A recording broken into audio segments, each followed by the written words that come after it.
Los periodistas, me encantó la actitud de Rafael de haber ofrecido disculpas al presidente Betancourt por todos los errores que hubiera podido cometer, y yo quisiera también ofrecerla a quien haya criticado injustamente, que lo hice muchas veces, siempre debo decirlo con la mejor intención, que es lo grave, siempre con la mejor intención, pero también me equivoqué muchas veces. Pero no es frecuente que esto lo hagan los periodistas. Hace poco, un periodista a quien estimo mucho, buen amigo mío, le hicieron una entrevista y le preguntaron, bueno, ¿qué hace cuando lo llaman a usted a quejarse un político o alguien por lo que usted dijo? Dice, pues la próxima le doy más duro. Esa es la respuesta de alguien que es un delegado de la gente para informarle verazmente. De modo que yo tendría que decir que los periodistas no solemos criticarnos entre nosotros, pero los periodistas tenemos una cantidad de defectos, y los voy a decir rápidamente porque un año de estar alejado me ha permitido ver con un poco más de tranquilidad lo que hacemos realmente. Es como en el fútbol, a veces el fútbol se ve mejor desde arriba que desde abajo, por eso hay técnicos que lo organizan desde arriba. Somos generalmente ignorantes, pero el problema no es de ignorancia. Yo siempre le he dicho a mis redactores, el problema del periodismo no es que no sepa, es decir, el periodismo no consiste en saber, consiste en averiguar. El problema es que somos ignorantes y no averiguamos. Somos vanidosos a morir. No hay nadie más, no hay un pavo real más grande que un periodista de éxito. Somos soberbios, no reconocemos los errores. Si se queja, le doy más duro. Y tenemos solidaridad de cuerpo. Aparte de estos pequeños defectos, somos buena gente. Somos buena gente, tratamos de escribir bien, etcétera. Pero yo creo que el foro Lorenza y el observatorio Jaime Luis debería tener un capítulo muy serio en que se critique a los periodistas, que los critique la gente y que nosotros mismos nos critiquemos. Yo en algún momento, no voy a extenderme mucho, propuse la existencia de comisiones de prensa. Muy pocas veces estuve de acuerdo con Alfonso López Miquelsen, en los vallenatos sí, y en esto que él alguna vez propuso que se crean consejos de prensa, yo estuve de acuerdo. Consejos de prensa como funcionan en el mundo administrados por los periodistas, en que los periodistas tengan la posibilidad y cumplan el deber de oír las quejas de la gente. En un momento dado en el CPB, y hay varios miembros del CPB aquí, tuvo una comisión de ética que atendía esas críticas. Yo creo que debía extenderse. Vamos a defender la libertad de prensa con patas y manos, porque si no, no hay la libertad de expresión, porque si no hay libertad de prensa. Pero vamos a ver qué estamos haciendo con la libertad de prensa. Si los periodistas merecemos ostentar el título de defensores de la libertad de prensa y de delegados de la verdad que debemos a nuestros lectores o no. De modo que yo propondría, hay que tener un capítulo muy poderoso en el cual los periodistas sirvamos de objeto de crítica y nosotros mismos nos critiquemos. En el sentido de que la libertad de expresión consiste justamente en que nos tenemos que, digamos, tragar lo que no nos gusta. Las opiniones que nos parecen desagradables, las opiniones que nos parecen impopulares, no solo están protegidas por la libertad de expresión, sino que esa es la condición más importante para el debate de ideas. Luego hay límites que se han trazado últimamente. Hace poco, bueno, yo no venía preparado para hablar de Estados Unidos, pero es interesante el caso. Hace poco, frente a unos funerales de un soldado muerto, un soldado que era homosexual, se presentó un grupo cristiano de extrema derecha con pancartas que decían Dios odia a los homosexuales, y con cantos en los que se elogiaba, digamos, o se alegraban estos manifestantes de la muerte de aquel soldado, porque un homosexual no podía representar al ejército de los Estados Unidos. A mí se me ocurren pocas manifestaciones públicas tan profundamente desagradables y contrarias a mi idea de todo lo que son los valores cívicos, ya no digamos democráticos, pero la Corte Suprema defendió el derecho de esta gente a manifestarse de esa manera. Esto es importante, por más desagradable que me resulte a mí. ¿Por qué? Porque la libertad de expresión consiste justamente en,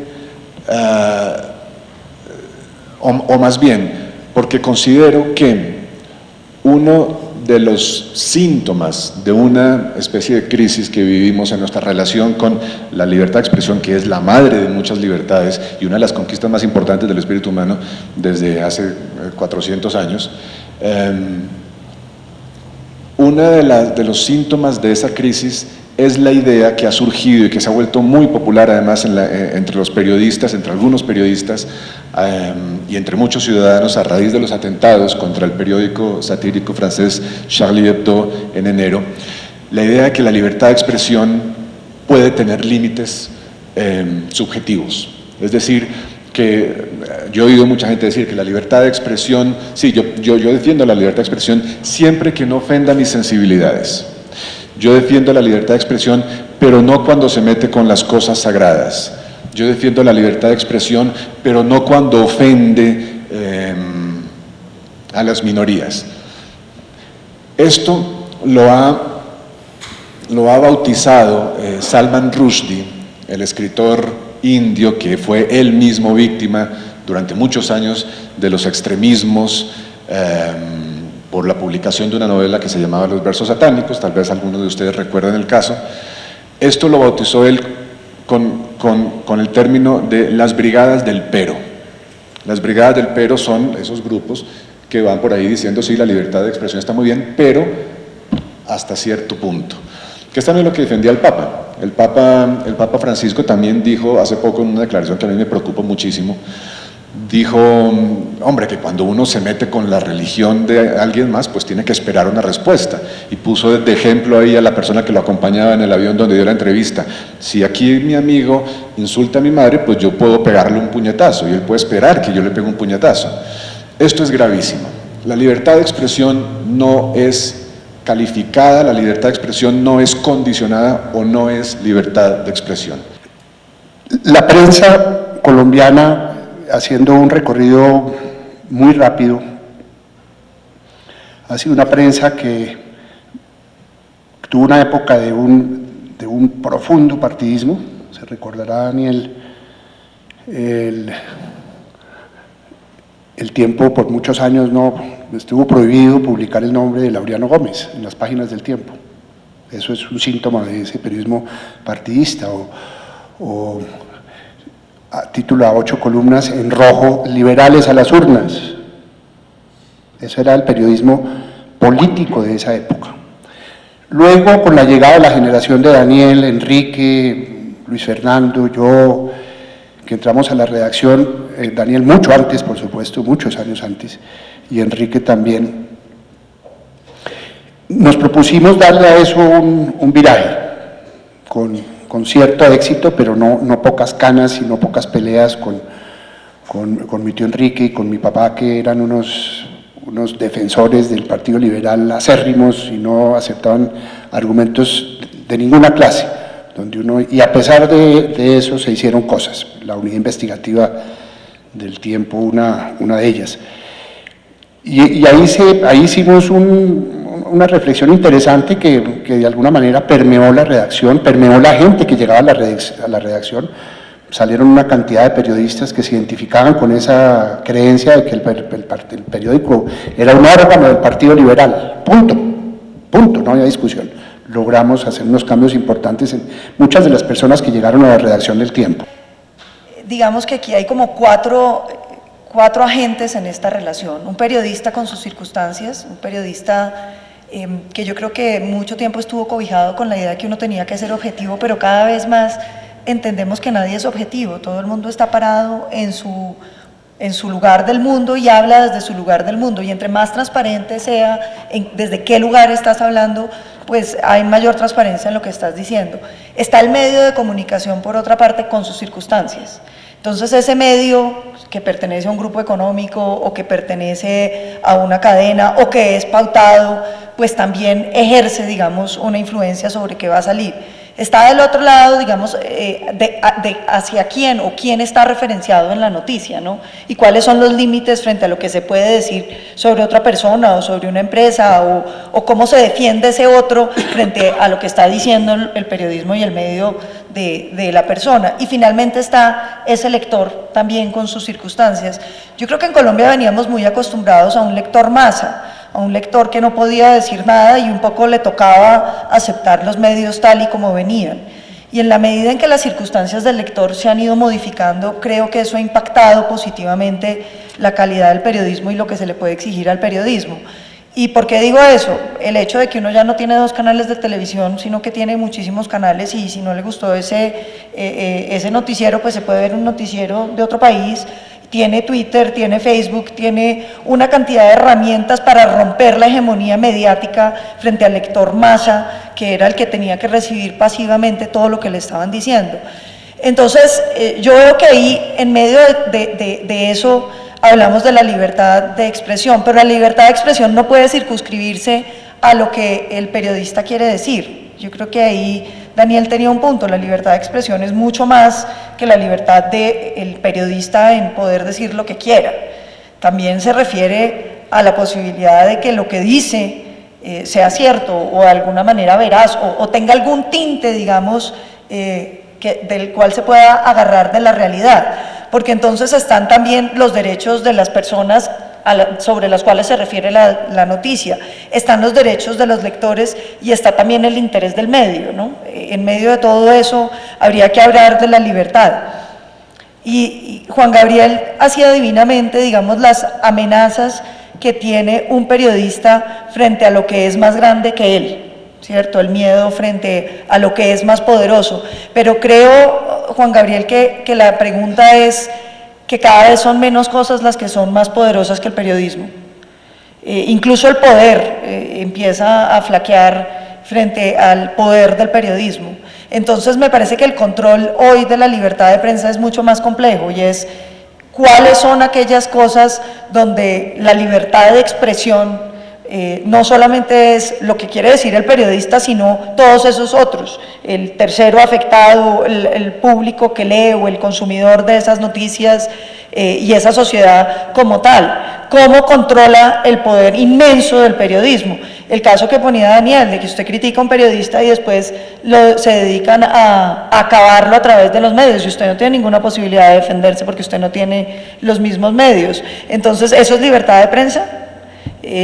Coger la gente y utilizar el poder del medio para acabar lo que a uno no le parece que comulga con sus propias ideas o con lo que uno quisiera o con lo que uno está pretendiendo decir aunque no sea cierto. Me parece que hay unas cosas muy de fondo que son mucho más interesantes en términos de la libertad de prensa, diría yo, entendida en esas 4 fuerzas.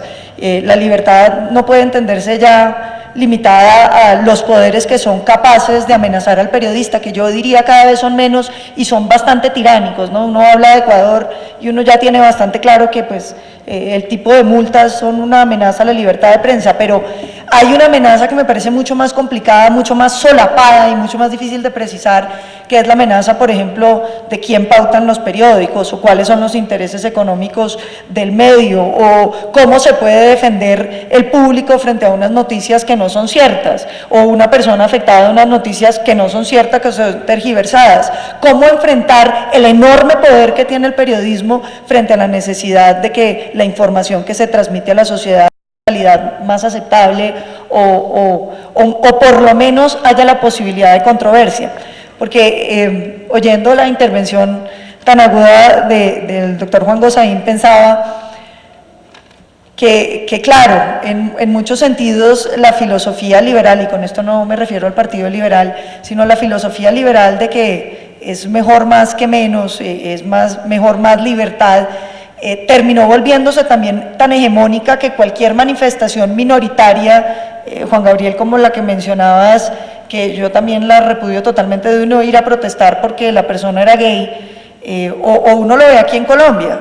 Aquí se habla de la libertad y que todo el mundo puede pensar lo que quiera, pero si el procurador dice algo que a alguien no le gusta, entonces les parece terrible. Es decir, que una minoría religiosa exprese sus sentimientos sobre un tema es profundamente chocante con la hegemonía, digamos, liberal dominante del pensamiento.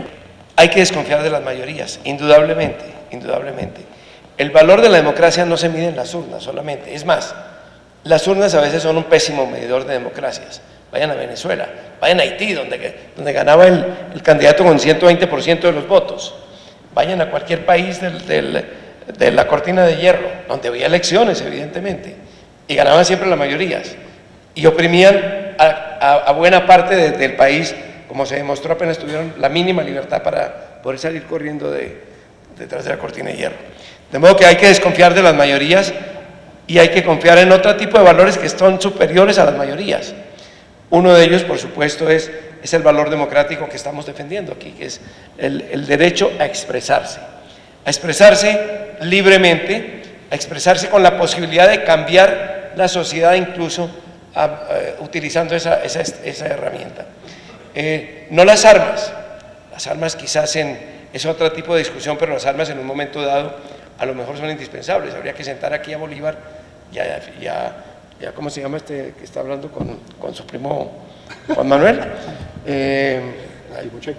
Este señor, y que discutan eso, porque también en el uso de las armas hay una serie de preceptos éticos, ¿no? Es decir, seguramente sin las armas seríamos todavía españoles, bueno, yo lo soy, pero fueron necesarias en un momento dado. Es una discusión muy difícil, de modo que limitémonos a la democracia. La democracia tiene unas reglas y esas reglas son más importantes incluso que la interpretación formal de las mismas. Hay que desconfiar de las urnas, y si no, vayan y vean qué pasa en Sucre, qué pasa en todas las ciudades de la costa y en muchas del interior, como lo ha dicho Juan Gosaín. Ahora bien, la democracia sí ofrece determinados valores, y entre esos valores están la libertad de expresión, que es la que permite modificar los valores convenciendo a la gente, y la libertad de prensa, que es la que se supone que permite que esas discusiones y esos valores nuevos lleguen a la gente. No siempre es así, y por eso decía Liebling, uno de los críticos de prensa, que la libertad de prensa está limitada a aquellos que tienen una prensa. Lo que pasa es que ahora pues, las prensas no existen.